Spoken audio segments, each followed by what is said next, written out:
Bien, vamos a continuar con nuestros planteamientos en torno al razonamiento. Ya vimos en el video anterior, vimos acerca de las inferencias inmediatas, es decir, qué tanto se alteran los supuestos a través de los cuales generamos estas inferencias.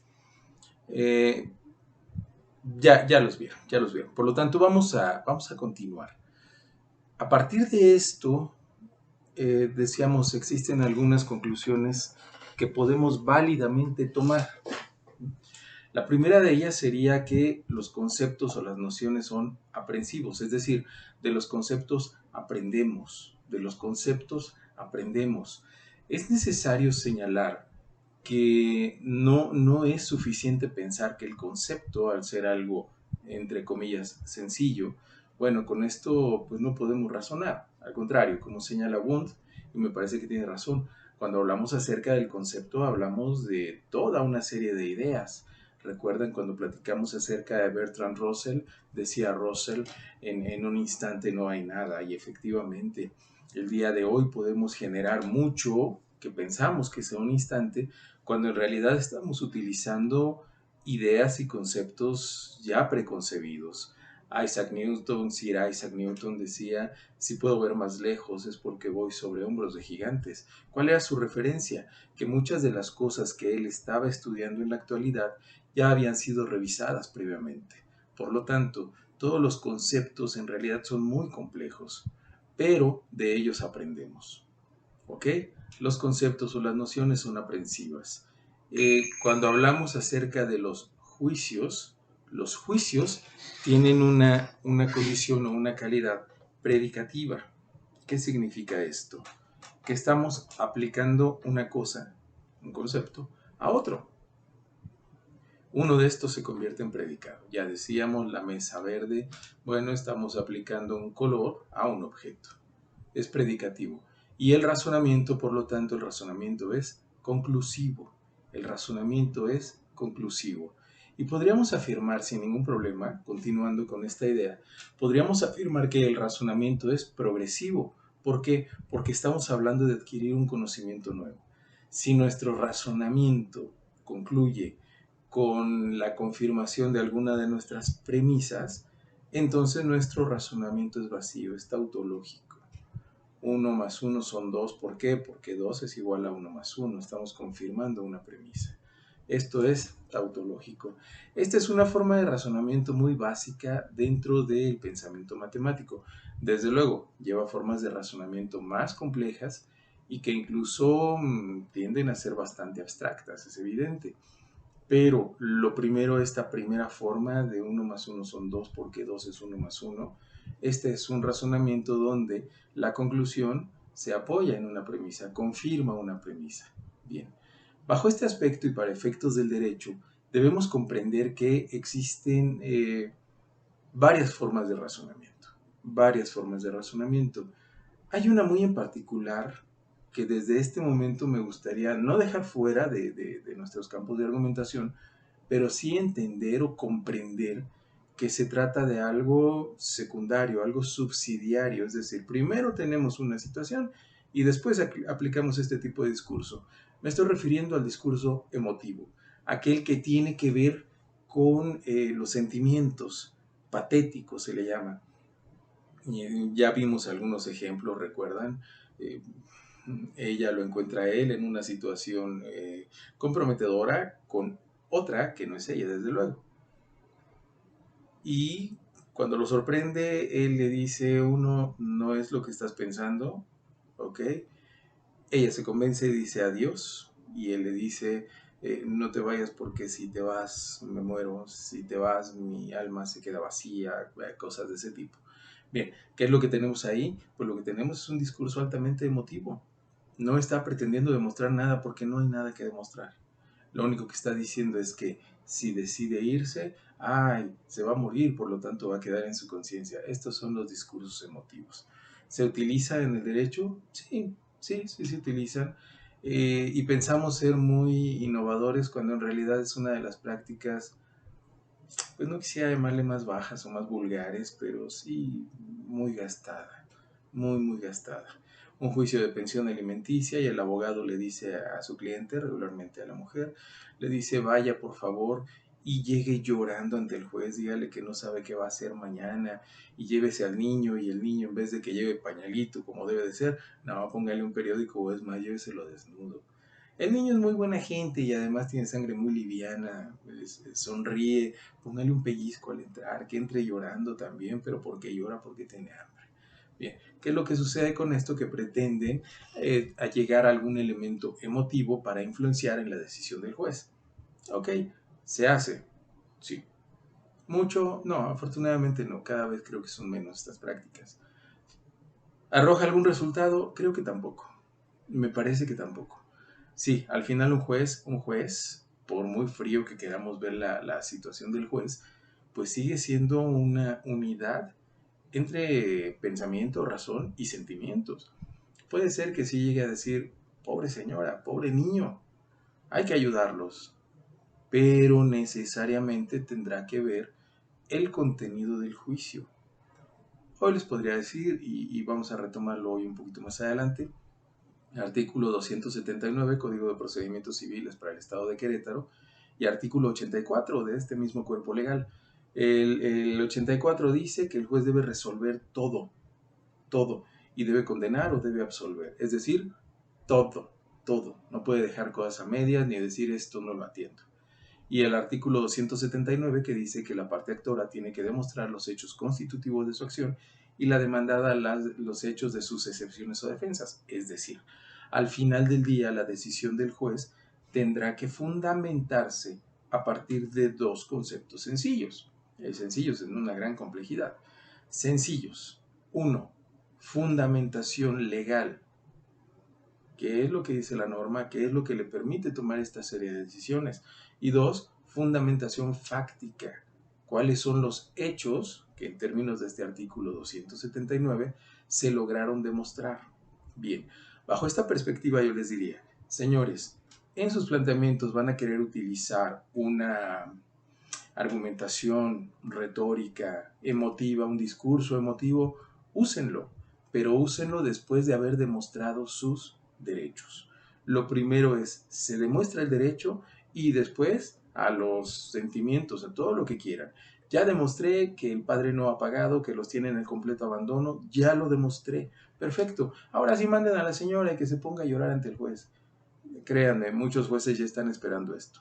Oiga bien, la señora que está reclamando pensión, pásela, ya sé.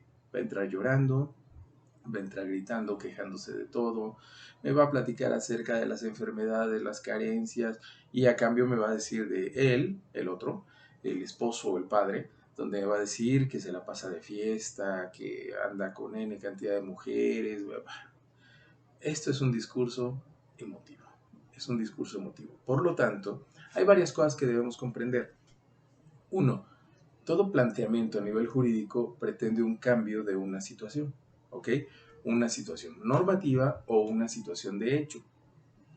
Esto significa que hay algo que ya existe, ¿ok?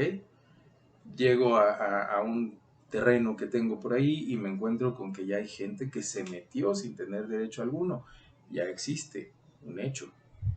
Bien. Mis hijas me están reclamando pensión alimenticia, pero sucede que ellas son mayores de edad y ya todas trabajan. La norma dice, si es así, ya no tienes obligación de pago de pensión. Cuestión normativa, pero esto ya existe. Cuando se plantea un reclamo ante un juez, lo que buscamos es cambiar estas situaciones que ya existen. Esto se conoce como status quo. Status quo.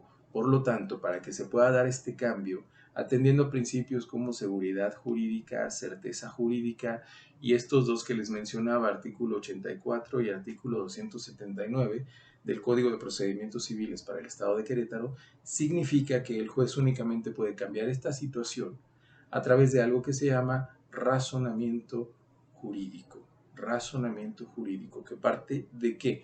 De lo que digo, lo que demuestro y qué tanto alcanza esto para una consecuencia normativa buscada. Esto lo conocimos en su momento como estatuto lógico de la norma. Bien, si ya tenemos estos planteamientos, entonces el juez ya puede realizar una operación que en algunos casos le llamaban subsunción. Esto no me gusta. La subsunción es tomar algo. ¿Se acuerdan esas figuras que tenían juguetes de los niños que eran como una pelotita que tenía figuras todo alrededor? Estrellas, círculos, triángulos. Entonces la subsunción consiste en tomar el caso planteado, una estrella, y ver si cabe en esta pelotita. Cabe, entra perfectamente. Subsunción, tenemos sentencia. No, me parece que el trabajo del juez es todavía más complejo, más complejo. Tiene que evaluar un mundo de situaciones. Se actualiza el derecho, se actualiza la necesidad de reparación, de declaración o de constitución del derecho. Entonces, bien, esto significa que un planteamiento, por muy sencillo que parezca, tiene un tratamiento lógico-jurídico muy complejo, muy complejo. Y entonces el juez debe construir un argumento a partir de una serie de enunciados que son proposiciones o juicios, estructurarlos de modo que sea coincidente con la fundamentación legal que dice la norma y la fundamentación fáctica, que es lo que logramos demostrar en torno a los hechos. A partir de esto podríamos decir entonces que tenemos construido un discurso jurídico. ¿Qué es lo que hace el juez? Analiza las normas, ve qué tanto se pueden adecuar a los hechos y emite una decisión. Esto significa que debe utilizar un razonamiento que se llama deductivo, lógico, objetivo. Deductivo debe aplicar las normas generales a casos particulares. Recordemos que esto es la deducción, lo vamos a ver en un momento como formas de razonamiento. 2. Debe ser lógico, debe tener una estructura. Y 3. Debe ser objetivo, es decir, debe haber pruebas. Debe haber pruebas. Si queremos hacer un cambio, si queremos generar un cambio, entonces debe haber pruebas. Bien. ¿Esta es la única forma de razonamiento? No.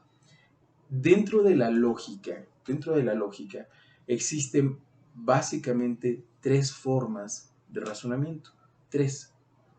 La primera que se llama deducción. La deducción. La segunda se llama inducción. Y la tercera se llama analogía. ¿Sí? Son las formas básicas. Bien. Tienen elementos comunes y tienen diferencias concretas. Bien.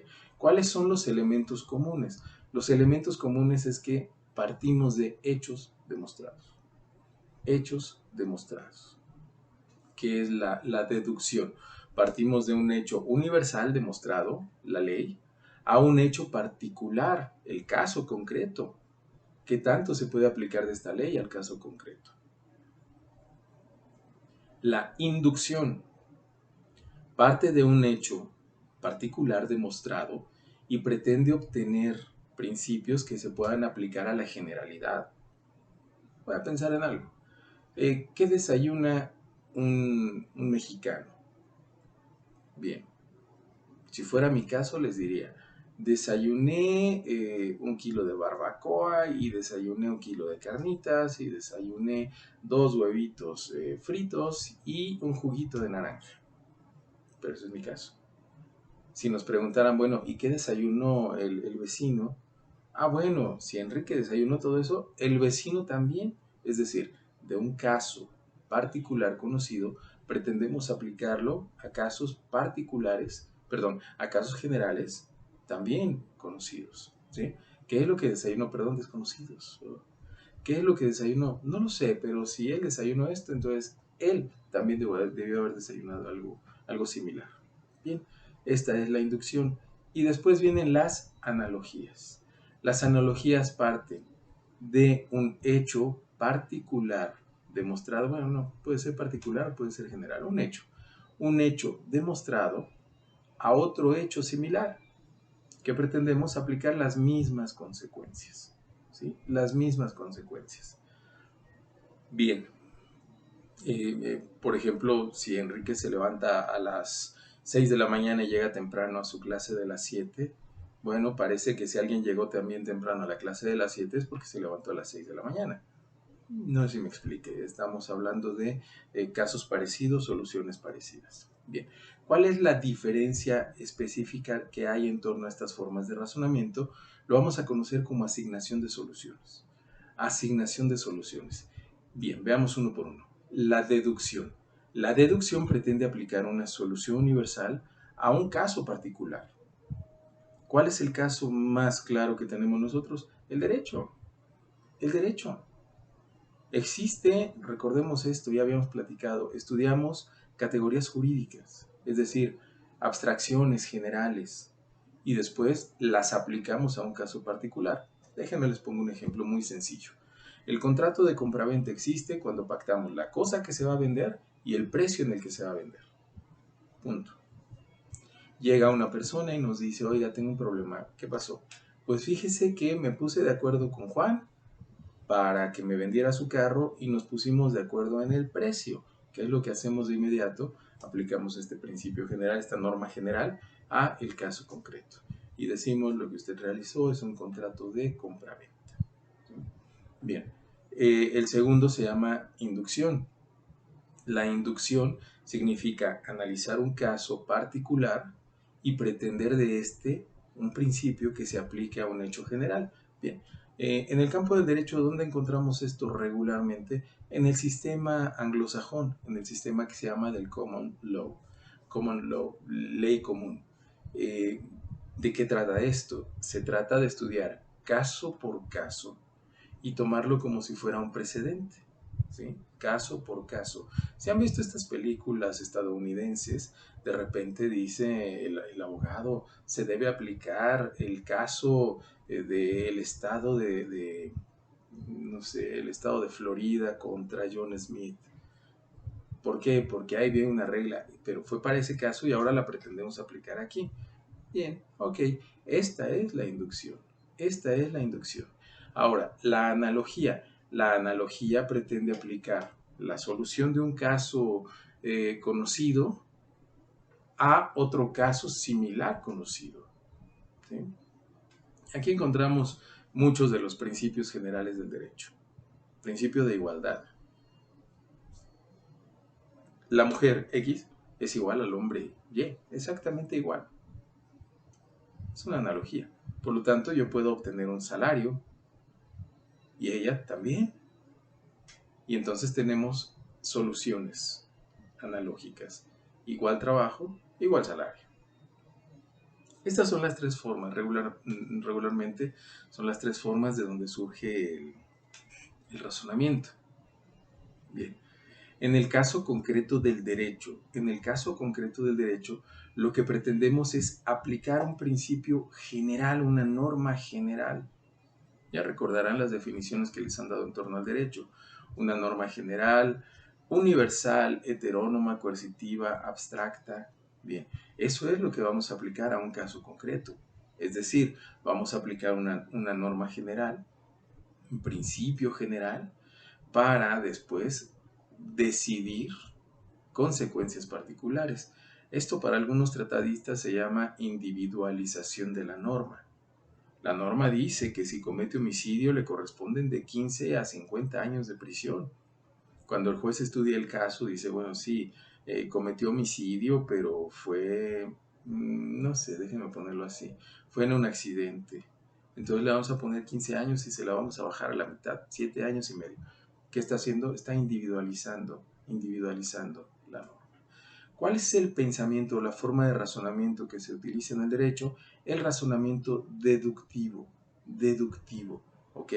Insisto, no quiere decir que no apliquemos otros, pero quiere decir que primero nuestro razonamiento, todo lo que vamos a hablar en torno a un caso concreto, va a partir de lo deductivo y su demostración. Después de eso, todo lo que ustedes quieran, todo. ¿Qué podemos comprender a partir de esto? Que el razonamiento deductivo cumple funciones. Funciones. La primera, encuentra, vamos a llamarlo así, encuentra el principio desconocido de hechos conocidos. ¿Ok? ¿Qué debo hacer? Por ejemplo, algo que se está dando actualmente en la pandemia. Muchos negocios no pueden abrir y tienen contratos de arrendamiento. Y entonces dicen, oiga, abogado, ¿qué puedo hacer? Porque no puedo pagar la renta, no he podido generar ingresos. Nos dirigimos a nuestra norma y nuestra norma dice, si no se puede utilizar, si por caso fortuito o fuerza mayor, que podría ser la pandemia, no se puede utilizar el bien arrendado, entonces no se genera renta. Y ya le decimos, señor comerciante, en materia mercantil, señor comerciante, si usted no pudo generar ingresos derivados de esta situación, usted no está obligado a pagar una renta. Bien, tendríamos que debatir muchas cosas, pero ¿qué diríamos al final? Que estamos aplicando nuestra norma general a un caso concreto y específico, ¿sí? Por lo tanto, aplicamos una solución que en teoría parece desconocida a un hecho conocido. No sé qué hacer, no se preocupe, vamos a ver qué dice el derecho. Y el derecho dice esto, ¿ok? Dice, bueno, argumentos noveleros. Él le dice a ella, oye, quiero divorciarme porque me voy a ir con una novia de 15 años que conocí. Enfermo el cuate. Y ella le dice, no, jamás te voy a dar el divorcio. Va este señor con un abogado y le dice, oiga, me quiero divorciar para irme con una novia de 15 años. ¿Qué debo hacer? Perfecto. A esos hechos conocidos parece que tiene una solución desconocida. Aplicamos nuestras normas generales. La norma general que me dice, si te quieres divorciar, te puedes divorciar, no tienes más que decirle al juez, juez, me quiero divorciar y con eso es suficiente. Y hay varias explicaciones. Una de ellas es que la norma está hecha para vernos a cada uno de nosotros como un fin y no como un medio. Por lo tanto, lo importante es qué quiero hacer yo conmigo, con mi vida, cuál es mi proyecto personal de vida. Y si eso incluye el divorcio, se da el divorcio, se acabó. Ah, pero dos, le decimos, oiga, pero no puede andar con una chica de 15 años. Es un delito. ¿Me explico? Esta es la forma de razonamiento. Por lo tanto, ¿cuál es la segunda función? Es encontrar una consecuencia a partir de un principio conocido. Encontramos una consecuencia a partir de un principio conocido. Es decir, ¿qué dice la norma? Por eso es que como abogados debemos tener una cierta habilidad para conocer la norma y las formas de solución que se plantean. Bien, cuando llegamos a este tipo de razonamiento, es un razonamiento de carácter deductivo. Deductivo, ¿ok? Bien, aplicamos inducciones, difícilmente. Las inducciones se llegan a dar más por los casos de estadística que van a conocer cuando lleguen a una clase que se llama teoría de la prueba. Y ahí van a ver que la estadística nos puede llevar a decisiones que se llaman ingenuas. Ingenuas. Oye, de cada 100 delitos, únicamente 10 se denuncian. Bien, Juan sufrió un delito, ¿va a denunciar? Pues esta estadística nos dice que no, del 10%, por lo tanto Juan no va a denunciar. Pero esto es muy inocente. ¿Qué tendríamos que hacer? Tendríamos que estar revisando la actitud de Juan, tendríamos que estar revisando cómo confronta sus problemas y entonces sí podríamos decidir si efectivamente va a denunciar. ¿Por qué? Porque es muy aguerrido, porque no se deja de nadie, porque le encanta la norma, porque está dispuesto a llegar a las últimas consecuencias, bla, bla, bla. Perfecto. ¿Ok? Esto es lo que vamos a encontrar. Bien. ¿Se aplica analogías? Sí. Muchísimas analogías. Muchas. Nuestro máximo tribunal constitucional, que es la Suprema Corte de Justicia de la Nación, lo que hace es revisar casos que considera que son muy relevantes y da una solución. ¿Qué sucede cuando planteamos estos casos relevantes? Cuando planteamos estos casos relevantes, entonces vemos cómo resolvió la Suprema Corte y le decimos al juez, en un caso similar se resolvió de esta forma. Es decir, pretendemos aplicar analogías, ¿ok? Analogías. Bien. Sin embargo, vamos a encontrar que en materia penal no existen las analogías. El artículo 14 constitucional establece una prohibición directa. No se pueden aplicar analogías ni mayoría de razón. ¿Qué significa? Que es en este caso en concreto, el juez tiene la obligación de construir todo su caso para individualizar la norma. Bien, bien. ¿Y qué pasa con los demás? Son situaciones muy similares. Se pueden tomar algunas jurisprudencias, las jurisprudencias que tienen un carácter obligatorio y aplicarlas. Y las que no son jurisprudencias, entonces son criterios que pueden dirigir. Se llaman criterios orientadores. Bien, ¿Qué tenemos entonces en torno al derecho? Que utilizamos un razonamiento deductivo, eventualmente utilizamos analogías, muy difícilmente, por decir nunca, utilizamos las inducciones. Las inducciones. ¿Ok? Bien. ¿Esto es una regla general? No. Existen conflictos. Y si me permiten, en un momentito vamos a platicar, en algún otro video, vamos a platicar acerca de estos conflictos. Muchas gracias.